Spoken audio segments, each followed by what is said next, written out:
Hey guys, how you doing? Looking forward to today's live. We have a special guest as always. Well, actually, not as always. We don't always do a special guest. But hope everyone is doing well today. Excited for Boxing Day. But every day should be Boxing Day, shouldn't it? Oh, hi Melinda, how you doing? I'm good, Sonia. How are you? I'm doing great, thanks. There we go. My volume was so far down. Oh, How are you enjoying today? good. You can hear me okay now? Oh yeah. I had my phone volume down because I was letting my children watch really annoying videos on my phone, Yeah. and I didn't want to hear them. Yeah. So I was like, we're just gonna put that Yeah. down. Yeah. All right. Are you excited for today? Yeah, for sure. Looking forward to it. I'm happy to be Every Boxing Day is a great day, isn't it? exactly. Awesome. So what is it? How many times a week do you train? Do you train every day? Do you have a rest day? Yeah, I have a rest day. It kind of varies. Like leading up to the fight, I'll try to take my rest day on a Friday if I'm fighting on the Saturday, because that's what I would normally do before my fight. So kind of getting into that. But also my rest day is a little bit more of an active rest day. So Okay. still a little bit, even like a 10-minute like light jog with some stretching. I just feel when I take a whole day off, especially close leading up to a fight, it can just, I don't know, I feel a little bit sluggish sometimes coming back the following day. So, It's true. I can agree with that. I had a few days where I didn't do anything, and it was just because I was sick. And then mhm. by the time you get back, you feel slow and you just don't feel the same anymore. It's so true. Yeah, especially like for stretching and staying kind of limber, like I like to do a little bit of getting warm and then stretch as Uh, opposed to stretching when you're cold and yeah. So, but yeah, I train a lot. 4 days depends. 4 days depends. Look at that. We have him sneaking in. How's it going, Sid? It's going great. How are you? I'm doing great. It's Boxing Day. Melinda's doing great because it's Boxing Day. It's Boxing Day. It's Boxing Day. Hello, Hi, Melinda. Sid. How's it going? Good. Have you trained already today? I just did a run today. I'll train a little bit after this, like a little bit Okay. more like strength and conditioning today. I had a pretty heavy boxing day yesterday, so hmm yeah, I won't be boxing today. Nice. Um, yeah. What's a heavy Boxing Day look like for you? Well, it usually involves like if I'm doing sparring plus a lot of bag work plus pad work, plus double end bag, speed bag, slip ball, like that would be kind of heavy. Yeah, heavy boxing day for me. Yeah. And so I know you're in it right now. Like you are in like the prime of your career. How much do you enjoy that? Like, how much do you enjoy like the bag work, the slip? Like, are you still inspired by it? Are you just putting in like how much are you enjoying it? Just out of curiosity. I love it. Truthfully, like I've always loved that part of training, like hitting the bag, yeah, doing the speed ball. I used to do like in the double end bag, like rounds and rounds. I get like huge knots in the back of my shoulders just hmm because I touch on it. Yeah, no, that's still my favorite. I love training. I love boxing training. Um, Yeah. I mean, I kind of talked to you before, but I added in more of the weights and the conditioning stuff, which I never used to do or even enjoy so much. So I'm starting to do more of that as well Yeah. to kind of help my. But before it was just like I could box every day, no problem, and I'd be Yeah. happy. But actually, mixing it up a little bit has helped in my performance. So Mhm. sometimes I like chill from the boxing a little bit because that's all I want to do sometimes. Yeah. Yeah. Yeah. Yeah. Yeah. And what do you do for like talk about chilling? What do you do for recovery? Like what does your recovery look like? Well, I just mentioned to Sonia, like I do take a rest day, Mhm. but it's especially up to a fight, like within the 6 weeks. It's more of an active rest day. So I still do a little bit of a jog, sometimes just 10 to 20 minutes, like easy, and then some stretching or some core work. So I'm still doing a little bit of movement, but it's just not super high intensity.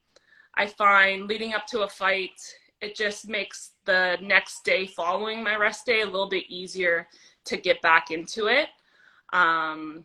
But yeah, but I also do, like, I was just at an osteopath this morning.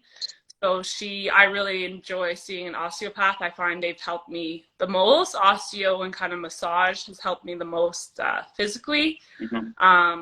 Just to try to, yeah, work through some kinks in your body that you get. Do you ever try the rolling it out with the rollers? Oh yeah, I do a lot of like my warm up is pretty extensive, as well as my cool down. I find I've always been into doing that, but I find, getting older a little bit too, I need to really focus on that. And I do notice a difference when I have been focusing on it to when I haven't. Yeah, no, I do a lot of that, a lot of stretching, a lot of mobility. And you're in camp right now, yes? Yes. Yeah, upcoming fight night at Pickering Casino. Yeah, April 29th. The 29th. Great. How long have you been boxing? How many years have you been boxing? What age did you start? Well, I started competing 2007. So I was 17, I believe. Yeah. A little bit before that, obviously. I trained just at like a fitness. The coach was a boxer. In the past, he had competed, but he wasn't like a registered club with Boxing Ontario or anything like that. So it's a little bit more fitness oriented, but you learned the proper punching, and we did some one-on-one like body work, technical drills with each other. And then, so I started doing that, and then I realized, I do want to compete. So then I found a gym in Ajax, originally Taylor's Boxing Club. And then it was like 6 or 8 months later, I had my first fight. Yeah, nice. So I'm going somewhere with this because I want to help some people out here today. So some athletes, business owners, any person that's trying to accomplish anything in life. Because I think loving what you do is that little added extra that makes whatever you're trying to excel at even that much better. So you start boxing at 17. You mean you've won 5 national titles. You're professional now, and you still training. Like, how boring would training? You're doing the same thing, but no, you still love that. So So again, like I said, you're doing pretty much the same thing. Like, I don't know how many rounds you've probably done on the speedball. Too many to count. Right. Like, right? What do you love about it? Can you put your finger on it? Like,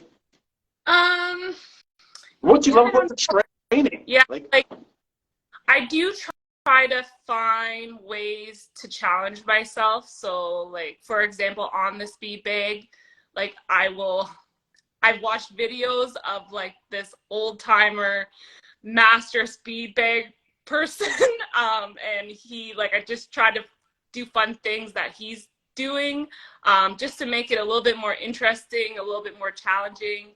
Because, yeah, I can get monotonous just doing the same thing over and over again. And, it is repetitive, a lot of the training. Yeah, so I don't know what, like, I was in a lot of sports before growing up. So I did like soccer, basketball, volleyball, track and field, different things like that. But when I started boxing, it was like, the first day I went to the gym at Tiller's, like walking down the stairs and entering, I just knew that this was like my thing. I knew this is what I wanted. So yeah, with training, you try to also be around people that also enjoy it, because it gives you a little bit of life as well, to see, especially newer kids that are coming in. I love being around like the young kids that are coming in, having their like first tournaments, because they're so excited, and it gets you kind of excited, or keeps you excited about it as well. Yeah, and also like having a good coach to teach you new things. Sometimes I think, oh, there's not much more I can learn, and then Fight will come and say something that I'm like, I've never even thought of that. like it comes with more and more knowledge all the time. You're really reading the rhythms, and then mentoring is a huge part of the sport. But I like what you said, like, just because something's repetitive does not mean it's boring, unless you're just going through the motions. But you're like, oh, I'm challenging myself. I'm trying to learn new things. So when I see people and they're just going through the motions, I'm like, you're going to get bored of this very quickly, versus the person who's skipping and trying one leg, trying another leg, trying to do something different. You're going to be skipping for a long time in this sport, so you better be thinking about different ways to challenge yourself and to make it different. So that's a really key, important thing you just said there. My question really quickly is, has Melinda ever done the 2-minute speedball challenge? No, I don't think she has. And then I want to know her number. You know what? I asked Caitlin about that, and in my head I was like, oh, I want to try that and see what I get, because I have no idea what I'm capable of, right? Like I've never timed or counted, like tried to get as many. So I was like, oh, that would be a great thing to try to do, even on my own, like without like anyone else watching or whatever, right? Just something to try. Actually, and you know what's going through my head? The competitor in my mind saying is, you're not beating me. Right. That's all I'm thinking is, so who are we getting into the contest? There's going to be Melinda, there's going to be Sid, there's going to be Caitlin. Your number like 400 and something, or like 476 or 476. 476. Yeah, I'm up there. Who got 496 or 494? There's a 496. There is a guy, one person up there. Who was that is beating? His name is Matt Bentley. Oh. Yes. Sure, it's okay. I'm coming for you, Matt. I did look at those numbers and I was like, oh, that's a lot. And I think, I wonder what I could get like close, if I could get close to that or not, right? So you do have to find different things. And when I first started boxing, actually, shadow boxing I found was really difficult for me, because you're literally supposed to be imagining what your opponent's doing, what you're doing, what you could counter with. Like, it's actually a lot of imagination. And at the beginning, you didn't have much experience with fights or sparring or anything like that, so you didn't have to go off of. So I found that really challenging at the beginning. Like, what am I supposed to think of when I'm doing this? What's your point of reference? Like, I don't know. Go watch Muhammad Ali and try and mimic him. I don't know. Sid's in a shadow box before, and I'm like, oh, okay. Can you tell me what to do while I'm shadow boxing? Because you feel lost. I feel totally lost. Yeah. And Hussein commented that he's going to beat you as well and Matt soon. Yeah. Helene, she says shadow boxing is so awkward at first. Yeah. Oh, Hussein, you're a dreamer. He told me once already that he was going to beat me. I remember when he was a youth mentor, and he was like, he rolled up right in here. 1 month, I'm going to beat everybody. I'm rolled up, yeah. So it's good to dream. I like it. I would say that. I think he could, though, and there's potential. He's climbed from where he was to where he is now.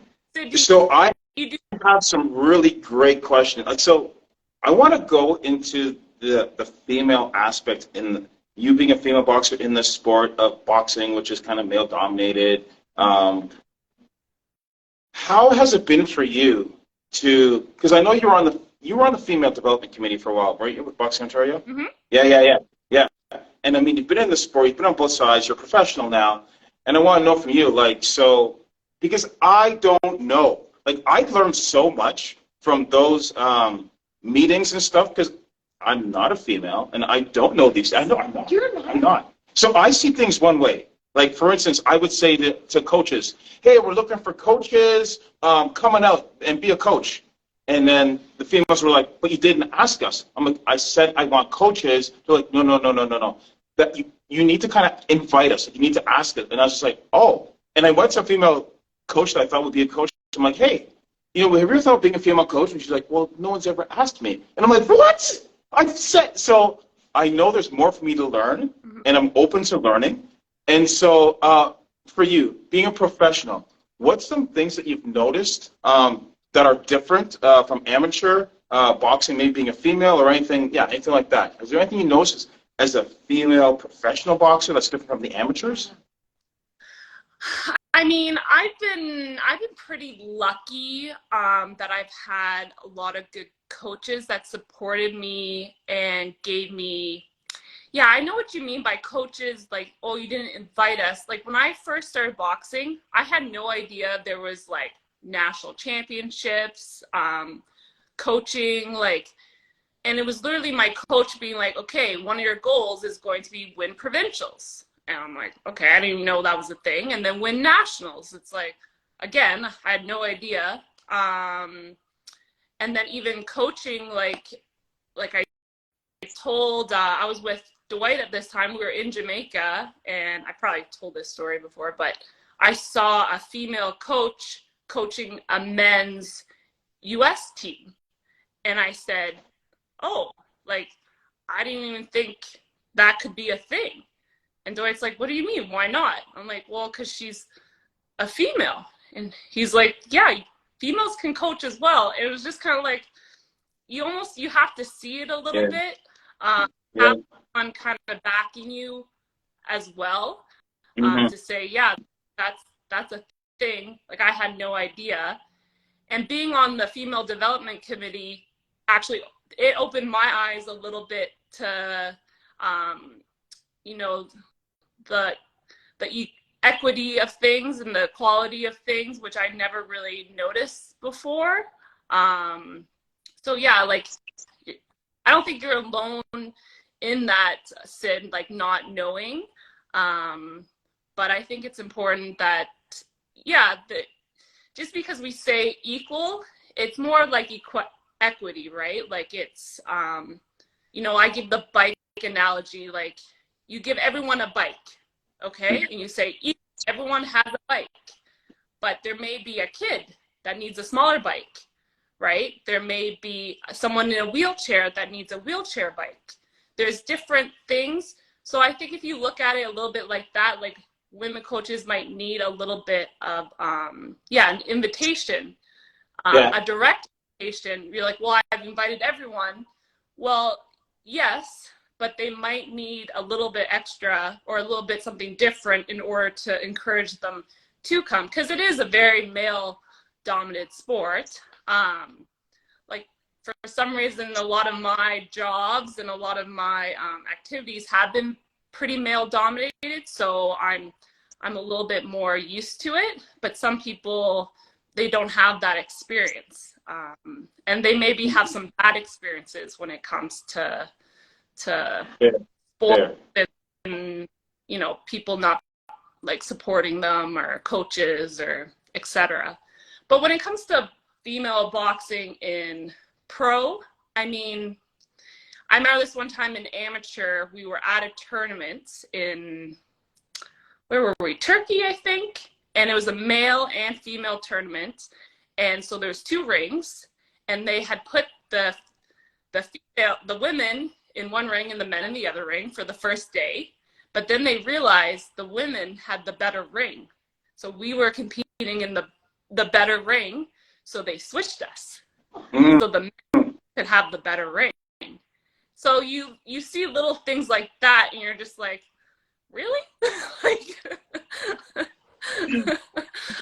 it's pretty blatant, like, what they're like. We're obviously not as important. Again, it's Turkey as well, so it's a Turkey. Little bit It's Turkey. It's different as well. But, like, just little things like that you notice. I mean, in pro, like, again, I think it's a little bit of an untapped market being a female, because there are people that think it's really cool that you're a female boxer and they want to come and watch, and yeah, it's something different, right? That maybe they're not used to, so it's a little bit more exciting. Again, I'm really fortunate. My coach is very supportive. Like Dwight's very supportive. I think it's important to have supportive other female fighters around you. So like I have Caitlin, I have Bonnie, you know, even Mandy, like all people that are pretty high level boxers that are around you to kind of, you know, talk to them about things that maybe you can't talk to other boxers that, like other male boxers or other male coaches. So I think that's important. But I mean, I think female boxing is just growing. If you looked at the Katie Taylor Serrano fight, like it was at Madison Square Garden. Like to me, that's a top level. It was a great fight. You know, it was a sold out crowd.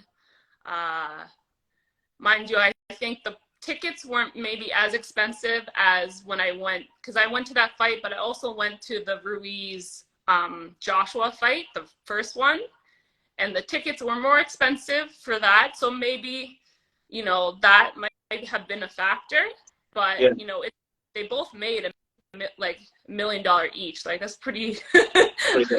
That's pretty good. That's pretty good. Nice. Yeah. So you were also saying, because I was thinking the other way as well, like, so have you noticed, are there any benefits that you may have noticed being a female boxer? Because one that I've noticed is I noticed how social, from the females I know, how social and supportive they are. So like we have a little group chat amongst some of our high level athletes, they're females, and their banter back and forth, like they talk about all kinds of stuff, and then they'll go out and do things together, and I'm just like, that's pretty cool. Like I think that's a female thing, that they like to be social and do things together. So I know that's one of the benefits. Is there anything else that you've noticed that's like a benefit? Like you know what, the guys aren't doing that, but we get to do it. Benefits to being a female boxer. You could wear a skirt. Well, I guess guys could do that too. Right? Like Scully gets to rock a skirt. Like guys don't do that. They could. For the whole equality thing, they totally could. I think. I've seen guys come out of pro fights with their kilts and stuff. They're very close. Actually, some of the stuff they're wearing with those is very close to. Yeah, okay, they are. Yeah, they are. They are wearing skirts right now. Actually, as a matter of fact. Happens. I mean, like one of the things, it does feel like more of the community. You know, we have to work a little bit harder, like to get sparring, perhaps. So when we plan or organize these sparring,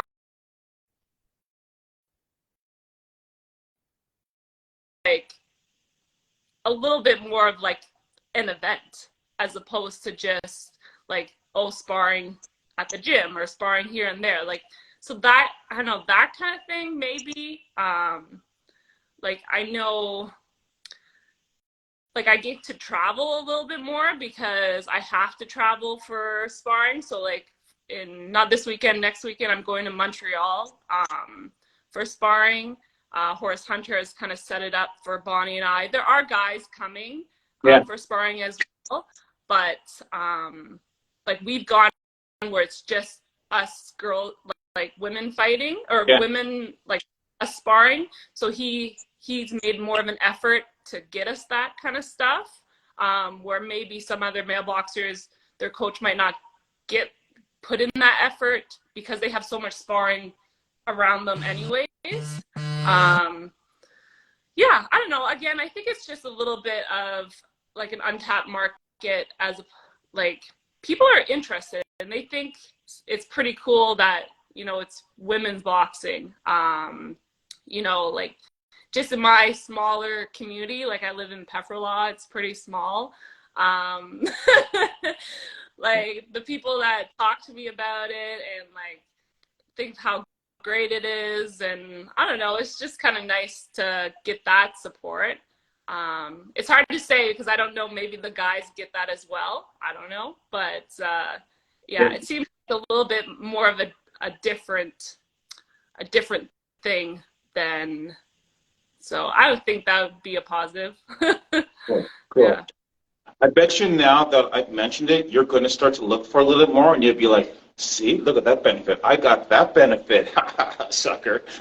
What I did notice in the pro circuit is when I started working for the commission, because there wasn't as many females on the pro fight circuit in Ontario specifically, there was not enough female commissioners at the time.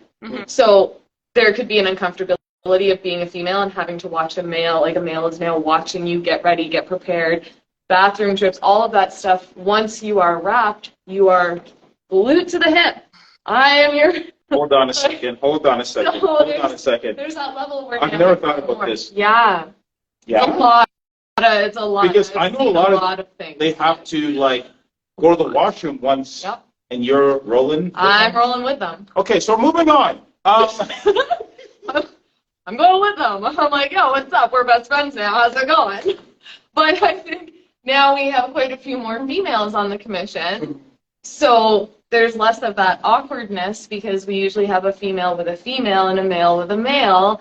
And it's just a little more comfortable for everybody. I've seen things that cannot be unseen, but that's not for a live day. That's not for a live. That's not a live day. Nice.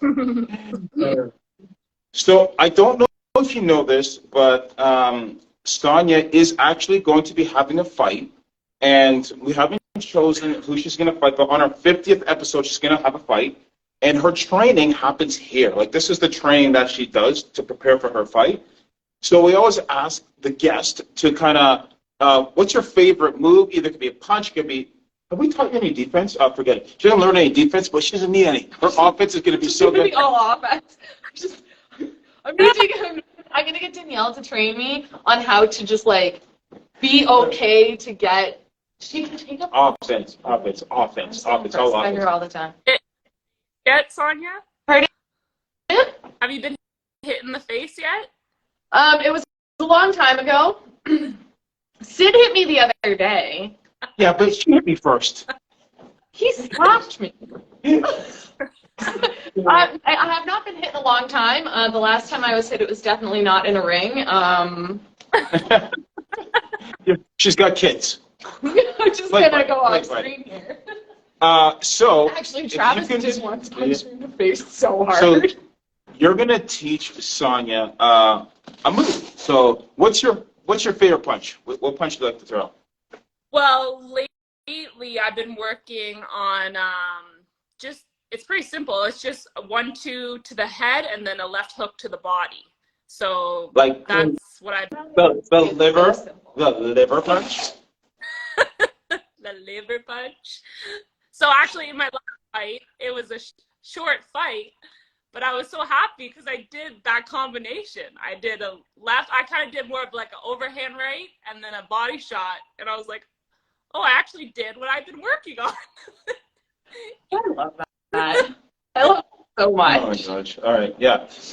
Which is very effective because there's a certain group of fighters that can take punches to the head all day long, but if you hit them to the body, then we do damage. Yeah. See how I did that? I feel like I do. I feel like a hit to the face is not pretty, but I would like to just take them because I have very little body space. So that combination, I like it. All right, so I was so easy. All right, so it's gonna look reversed to you. She's gonna look like a southpaw, but she's not a southpaw. She's orthodox. Stop! If you keep telling people that, then how is it like fight day? Okay, all right. Good opponent. Yeah. I need something in my back pocket. Okay, so I'm just gonna have her throw it, and then you can be like, "That's terrible. Yeah. It sucks." Or you can be, "That's great. You got it right there." So we're gonna throw. Okay. So one, two. Is it palms up? Is it like for the body punch? For the body punch. How do you throw? Side. Side? Well. All right. Thumbs up. Yeah. Thumbs up. Thumbs down. 1, 2, and then to the side. It. So face, side. You know what? Like thumbs up. Because when the thumbs are up, the guns are up.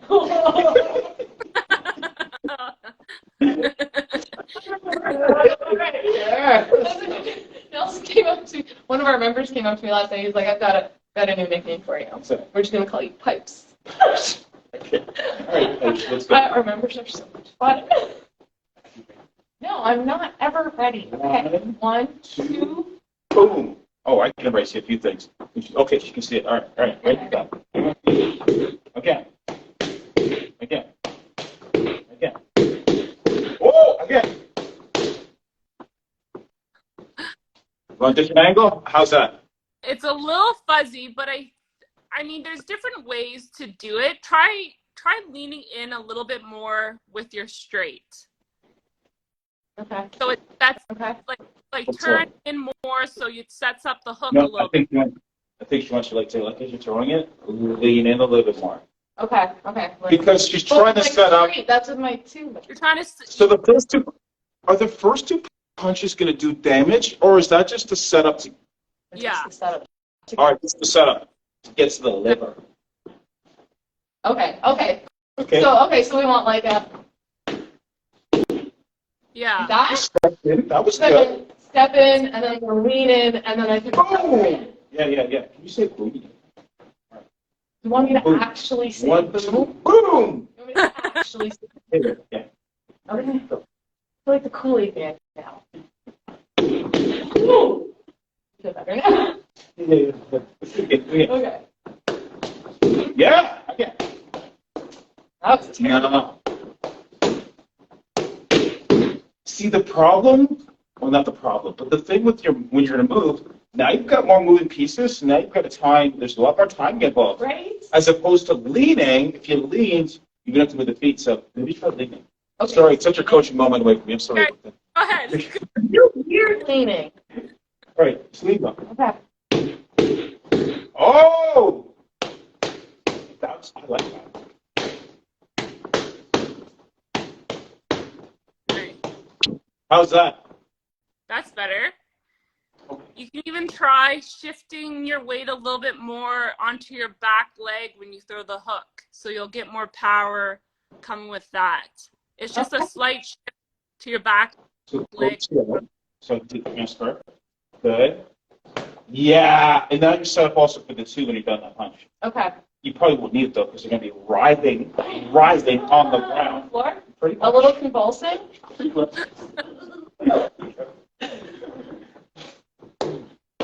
Boom. Sorry, I said boom. You did say boom. Okay, I like it. I'm going to say right. Okay. Okay. Boom.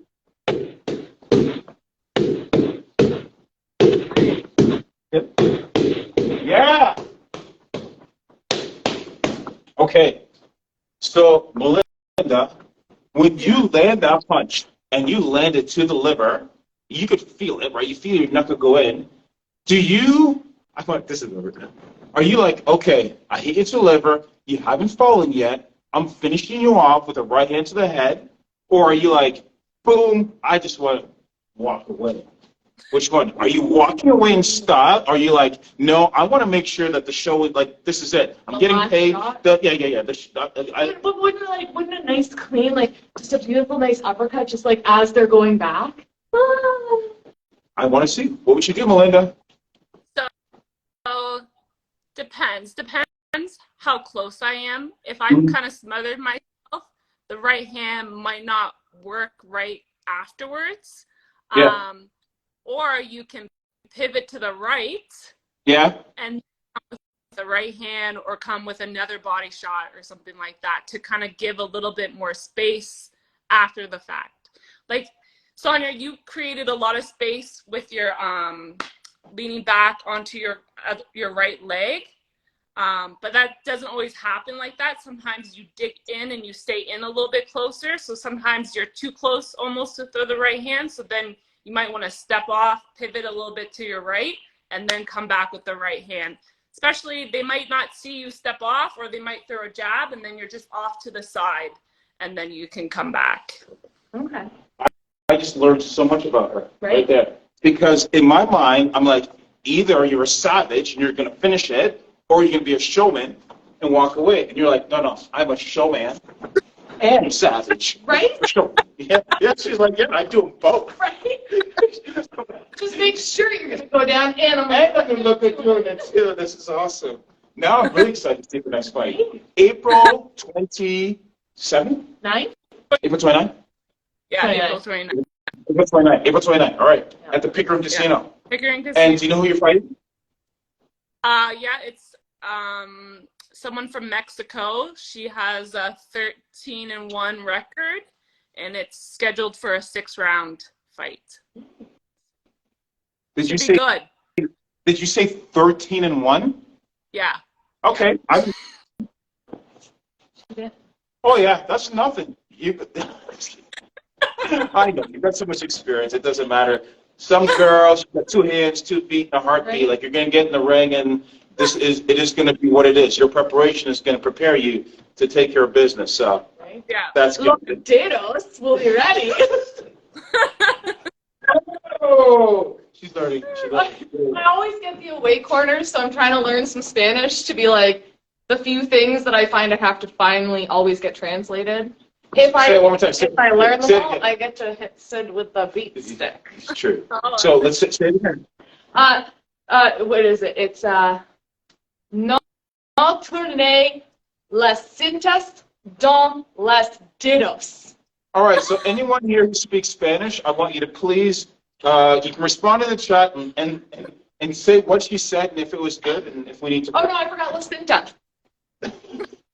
Forgot These words out could be very dangerous. Don't ever not listen to it. It always takes me a while. No. Ne pas tourner la cinta don les dedos. Okay, it sounds good to me, but I Right? don't. But no hablo español. No hablo español either. That's apparent. Well, should I tell them what it is, or should I save it later? Save it. Okay. Save Okay. it. Save I'll tell you later, Melinda. it. later. Are you ready for rapid fire? Oh, I love rabbit. All right, so we finish up with a rapid fire. We both ask you one question. It could be anything about anything, crazy question, and you have to answer, or we come to your place of where you are, residence, and you just don't know what happens. So, all right. It's Are you- scary. Well, I mean, that's scary. This is hilarious when it happens. All right, you go first. Okay. All right. You can fight any male or female fighter in the history of time. Who is it that you want to go for a championship fight with? Rocky Marciano. Rocky Marciano, really? Yeah. Why The Rock? I mean, he's never been beat. I think I got him. Mm-hmm. Mm-hmm. And I'm sure he ate like steak and like hash before his fight, so I feel like maybe my nutrition might up my game for. Yeah, Rocky. I like it. No, I like it. That's good. That's It good. is. Okay, mine is, maybe it's because we're getting into spring. Let's say there was a helicopter, and you could take a helicopter to anywhere in the world. Where would you go and what would you do there? Right? So you could take a helicopter ride to anywhere in the You can world. only go so far, right? No, but this is a special helicopter. Okay, it's a It- magical No, helicopter. it's Elon. Elon. It's flown by Elon. unicorns? Elon. No, it's Elon. It's his helicopter. His helicopter can do anything. All right. So where are you going and what are you doing there?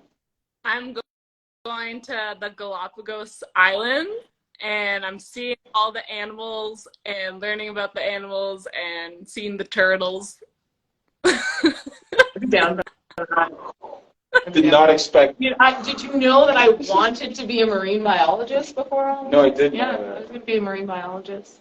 Because I wanted to spend all my time in, like, the ocean with all the animals. Be, like, a mermaid. My daughter's name is Ariel. Oh, very cool. Very cool. Well, great answer. I want to thank you so much for taking the time to come and chat with us, taking a break between your training, because you got more training to go for April 29th, when you're going to destroy some 13-1 boxer that's going to get in the ring with you. But again, appreciate you. Thanks for taking that time, and all the best in your training and preparation for this fight. Look forward to it. You can catch it live, usually on DAZN with United Promotions. It's live on DAZN. This time, yeah. Yeah, it should be Perfect. on And you DAZN. guys can get tickets from Ticketmaster, or you can just go right to United Promotions and get tickets. And then Perfect. while you're already on social media, you should probably just hop on to our social feed and get tickets to Team Destiny Fight Night, which is being presented from Henson Shaving. And come That's watch 12 April 8th? months. That's April 8th. April 8th. Like Easter boxing, Sid's going to dress up as a bunny and everyone gets to punch him. Think I can swing that in? We'll see. That's not probably happening, but Easter boxing. Who doesn't prefer? Like that's way better than just eggs, right? I know I believe the last time the fights at the Pickering Casino were sold out. So I ended up watching it actually because I did tune in. I watched on DAZN. Michelle Storino was one of the commentators. They had a good team. Like it is a good, a well put together show. So if you can't make it out in person, definitely tune in on DAZN and watch that fight. Good time. Yeah, and I can get tickets for me or the other boxers as well, like through the boxers. All right, and they can find you on Instagram. Mm-hmm. Yeah, just Mel Watpool.